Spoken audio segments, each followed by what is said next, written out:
तो चलिए आइए इस 10th क्लास के बैच में आपका स्वागत है और देखने का प्रयास करेंगे। आपका बोर्ड पर दिख रहा होगा सुंदर सा गोलीय दर्पण यानी एस्फेरिकल मिरर। तो आप इसको देखने का प्रयास करेंगे प्यारे बच्चे और ध्यान से इत्मीनान से क्लास में सुनने का प्रयास करेंगे।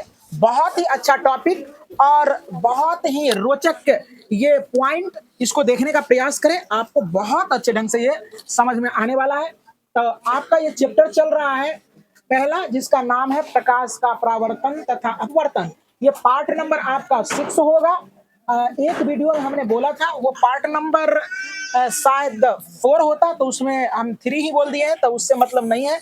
आप प्ले लिस्ट में जाकर देखने का प्रयास करेंगे, प्ले लिस्ट में सारे वीडियो आपको सिलसिलेवार ढंग से मिलने वाला है। तो चलिए देखने का प्रयास करें। पहले तो आप जानने का प्रयास करें, गोलीय दर्पण हमने कल पढ़ा दिया था, है ना। तो गोलीय दर्पण में आज हम लोग जानने का प्रयास करेंगे कि इसका केंद्र क्या होती है, फोकस क्या होती है, फोकस दूरी क्या होती है, वक्रता त्रिज्या क्या होती है, ध्रुव क्या होते हैं, वक्रता केंद्र क्या होते हैं। ये सारे चीजों के बारे में हम लोगों को समझ लेना है। तो चलो देखो, ये गोलीय दर्पण देखने का प्रयास करें सारे बच्चे।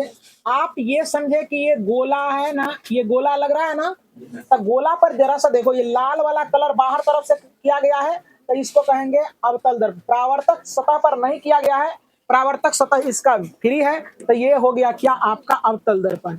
ये देखने का प्रयास करें, ये उठे हुए उभरे हुए तल पर कलई नहीं है, तो ये हो गया क्या, उत्तल दर्पण। कोई दिक्कत कोई बच्चे को? देखो, अवतल, अवतल का मतलब जो होता है ना, उसका सतह जो होता है ये इधर से कलई रहेगा, झुका हुआ भाग पर कलई नहीं रहता, तो उसको अवतल दर्पण कहते हैं। और झुके हुए भाग पर कलई कर देंगे। अवतल मतलब होता है मुड़ा हुआ, अवतल मतलब, अवतल का मतलब ये होता है मुड़ा हुआ। तो अवतल ये हो गया और उत्तल ये हो गया। कहने का मतलब इधर से कलई कर देंगे, उठा हुआ भाग पर कलई नहीं रहेगा, तो वो परावर्तक सतह हो गया, वो उत्तल हो गया। इधर से कर देंगे तो ये अवतल हो जाएगा। कोई दिक्कत? अब देखने का प्रयास करेंगे। देखो जरा सा, अब ए बी जो होता है, ए बी यानी ये जो होता है यहां से यहां तक, ये दर्पण का द्वारक कहलाता है। क्या, आगे का सबसे बड़ा भाग, जैसे घर के आगे दरवाजा बड़ा सा होता है ना, तो उसको क्या कहते हैं, द्वार। क्या कहते हैं, द्वार। तो उसी प्रकार से दर्पण का ये हो गया द्वार, जिसको हम लोग द्वारक बोलते हैं, है ना। समझ में आ गया? अब देखो जरा सा, अब पी क्या होता है, पी, पी क्या होता है, पी पर हो गया ध्रुव।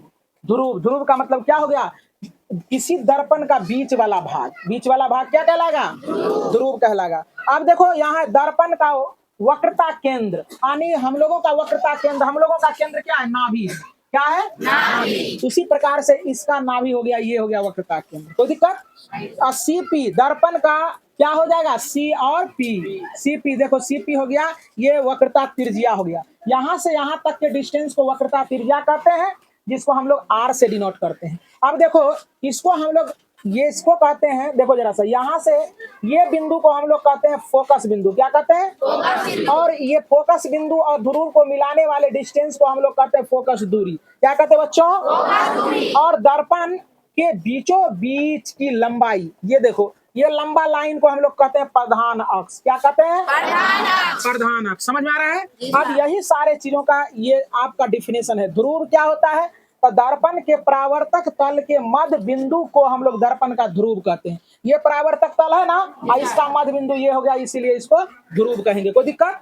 अब कहता है दर्पण का द्वारक क्या होता है, अभी बताए तुरंत। ये हो गया आपका द्वारक, है ना। अब देखो वक्रता केंद्र क्या है, तो वक्रता केंद्र का है वक्रता त्रिज्या। वक्रता केंद्र ये हो गया और यहाँ से यहाँ तक की दूरी वक्रता त्रिज्या कहलाती है। बात समझ में आ गया?